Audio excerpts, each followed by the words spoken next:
Hey, how's it going, everybody? Welcome back to the channel. And so in today's video, I wanted to kind of just discuss this whole thing with the mid-range smartphone scenery. And, there's a very good question that's starting to circulate, right?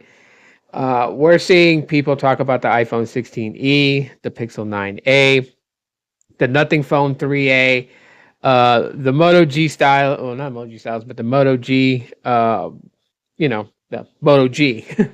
The stylus maybe also as well. And the biggest question that comes into play here is like, what's the deal with all these mid-range devices making huge sacrifices or just sacrifices that don't make sense for the pricing that these phones are released at? And I started to ponder on this whole scenario and started to think to myself, and I was like, well, you know what? This kind of like correlates back to something that I said in 2017, 2018, and 2019. This is when flagships started to push the boundaries of pricing, right? If you go as far back as 2011, 2012, and 2013, an average flagship device was anywhere between $400 to $500. Even some kind of pushing the boundaries, reaching the $600 area. And as smartphones progress, in 2015, 2016, 2017, we started to see those prices start to rise more and more, kind of pushing $700, $800, $900, right? In the last 4 years, 4 or 5 years, we've seen flagship devices now start to reach $900, $1,000, $1,100, $1,200, and even all the way up to $1,700. So here's where things start to get a little bit of messy in the mobile tech scene when you think about it when it comes to pricing of smartphones. So we've allowed flagships to reach those heights, right? People complained. They were like, "Oh my gosh, this is gonna cost more. This is ruining my wallet. I open my wallet now, and butterflies fly out when I want to get a Whopper at BK because I just bought me a $1,700 flagship foldable smartphone or a $1,200 flagship candy bar style phone." And when you allow those the goalposts to be moved further and further and further back, where we're reaching nearly what would be considered a low kind of decent down payment on a used vehicle to buy a brand new flagship device, you have to expect that they're also going to move the goalposts back for mid-range smartphones, regardless of the components that they put into the phone, sacrifices that they make on the mid-range phone. They are going to price it at what a flagship device costed in 2011, 2012. That is the reality of things. We may not agree with it. We may, look at it and say, oh, well, that's pretty stupid that, who would spend $500 on a Pixel 9a when, it could possibly be lacking on some features. It can possibly be, missing out on stuff, or, the iPhone 16e. Why would anyone get that? Who's immersed in the Apple ecosystem, it's missing out on things and yada yada yada. Well, the truth is that they're going to charge that price because it's become acceptable for a flagship device to be between $900 to $1,200 for a flagship. When you have something like that with a $400 to $500 price gap, maybe a $700 price gap, right? And that would be the argument point from the OEM's standpoint, right? If you get a Galaxy S25 Ultra, let's say for $1,200, right? The Galaxy what was it, A56, would be pushing like $500 in pricing, maybe $600 in pricing, which is still a sizable difference from its flagship. But that's the argument point.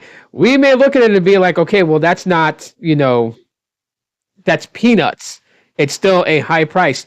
But we're looking at mid-range devices to be priced around what they used to be when they were like $350, $300 or less. This is why something like Nothing Phone 3a, when it comes out with its pricing, and people are impressed by it. And I look at that pricing and I'm like, okay, it's a decent price for a mid-range phone. But to see the excitement level on people because it's priced at what it's priced at, and it's like we've we've allowed these prices to kind of get out of control. Now, of course, there's nothing that we could do about it because we're consumers, right? You know, the OEMs are always going to have the upper hand when it comes to this type of thing. We can sit there and say, oh, I don't like the price of the Galaxy S25 Ultra being $1,200. I don't want to spend my money on it. But then there are people that's like, I've got to have the Galaxy S25 Ultra. And so they will spend $1,200. And this is why the trade-in programs and, you know, the online sales credit, you know, they know that they can pull more people in doing that. You have to give up your phone in order to get a really good deal. Even if they're like giving like what $300 off on the Galaxy S25 Ultra, but you know, to get it even further down where you're paying, you know, 2013 mid-range prices for a Galaxy S25 Ultra, and then you would have to like surrender a phone that, you know, literally if you were upgrading to the S25 Ultra, you could have put the older flagship phone, like, you know, the year-old flagship phone that you have, you could have easily put that aside and used it later on if you needed a backup phone. But, you know, the first thing that's coming to your mind when you see the Galaxy S25 Ultra is, I don't want to spend $1,200 cash out of my pocket. So I'm going to take the $300 online ordering, you know, credit that they're giving for purchasing it, and then I'm going to surrender over my device, which leads to a whole bunch of other headaches, because then there's people that have reported like they've sent in a device for trade-in. They got an email saying that the device didn't power on, or, you know, there was some faulty issue for it, so they were not going to get the full value of the trade-in. They were going to get a partial value of the trade-in, and, you know, then just back and forth, or they never received the trade-in. I mean, there's all these things that just stem from coming from that, because people are just like, I'm not spending $1,200. Let me go this way to get the phone cheaper. But even if you can get the phone cheaper, which some would argue, it doesn't mean that, you know, voila, you know, what I'm saying has no merit. Take away all the trade-in values that you would get for your older smartphones. Take away the online ordering discount credit that will last X amount of months, and just look at the phones for what their pricing is. $1,200 flagship, $900 flagship. We've even seen it as low as $800 flagship. And as I just stated, and you heard what I said, as low. But that's not really low. So to question where mid-range devices are in, you know, 2025 price-wise, regardless of the sacrifices that they make, they're going to be around $500 to $700, because we have allowed the flagships to reach that new height of what they would charge for a phone.